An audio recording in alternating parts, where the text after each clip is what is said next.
여러분 반갑습니다. 여러분의 일꾼인 법무부 장관 정성호입니다. 다시 한번 인사드리겠습니다.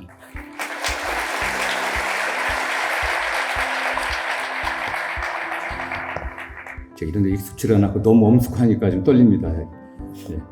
법무가족 여러분 반갑습니다.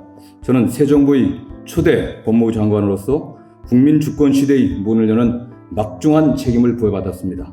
지금 우리는 절체절명의 세계사적 전환기, 국제질서 재편이 혼란기에 직면해 있습니다. 또한 우리 사회에는 민주주의와 법치주의 복원, 권력기관의 정상화, 민생 안정과 경제회복, 저출산, 고령화, 지방소멸 문제 등 시대적 난제가 산적해 있습니다. 대한민국의 미래를 결정하는 이 중차대한 갈림길에서 새 정부는 국민의 뜻을 하나로 모아 민생을 안정시키고 성장 동력을 창출하며 나라의 기틀을 바로 세우는 작업을 진행해야 합니다.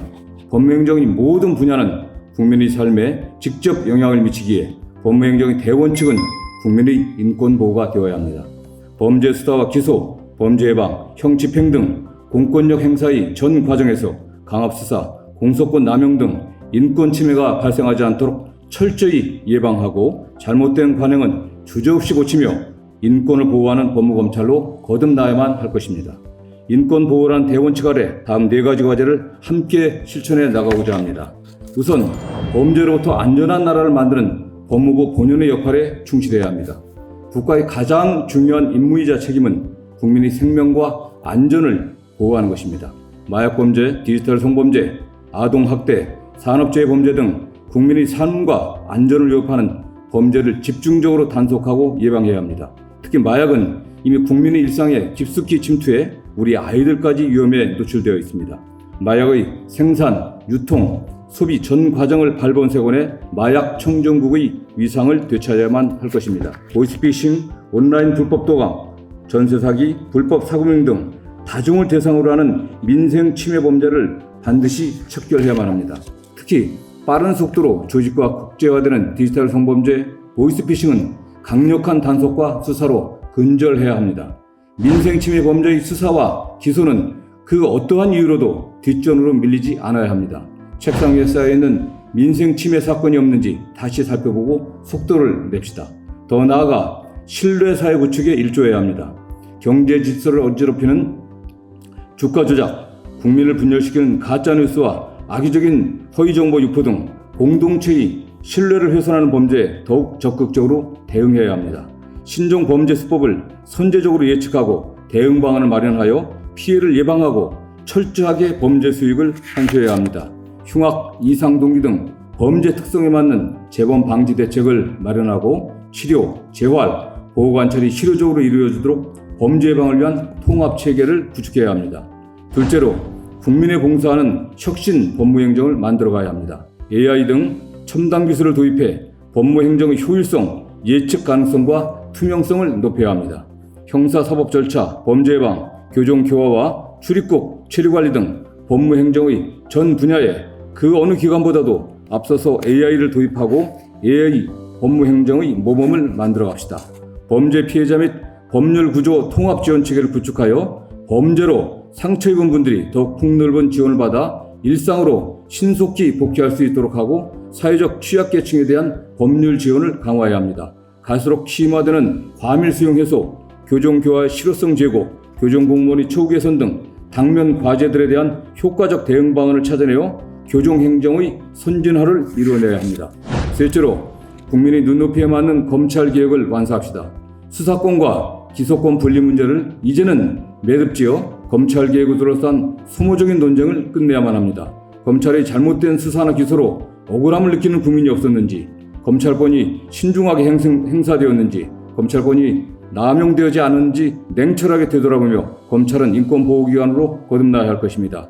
기소를 목적으로 한 수사의 합리화를 위한 무리한 공소유지는 사라져야 합니다. 객관 의무를 지는 공익의 대표자로서 수사나 기소 과정에서 위법한 인권 침해 행위가 있었다면 엄중하게 책임을 져야 할 것입니다. 청산할 것은 청산하고 책임질 것은 책임지면서 앞으로 나아갑시다. 그러나 개혁의 중심에는 늘 국민이 있어야 합니다.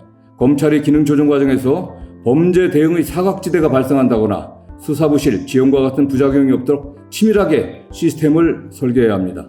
특히 국가 전체 수사기관의 범죄 대응 역량을 훼손시키지 않고 국민을 위한 자산으로 효과적으로 활용할 방안도 함께 모색해야 합니다. 앞으로 법무부는 적극적으로 선제적으로 국민을 위한 검찰개혁 방안을 마련하고 국회에 적극적으로 의견을 개진할 것입니다. 검찰은 국민을 보호하고 국민은 검찰을 신뢰하는 인권검찰로 재탕할 수 있도록 함께 노력하길 기대합니다. 마지막으로 민생과 경제의 안정을 뒷받침하는 법무행정에 힘씁시다. 지금 우리 사회는 저출산 고령화로 인한 급격한 인구 구조의 변화를 겪고 있습니다.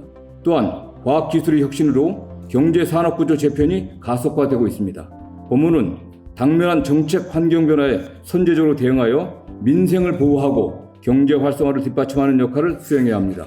첨단 기술을 보유한 해외 인재를 적극적으로 유치하고 지역 산업 발전을 위한 외국인 인력을 확보하는 등 기존의 틀에서 벗어나 미래지향적이고 사회통합적인 출입국 이민정책이 필요한 시점입니다.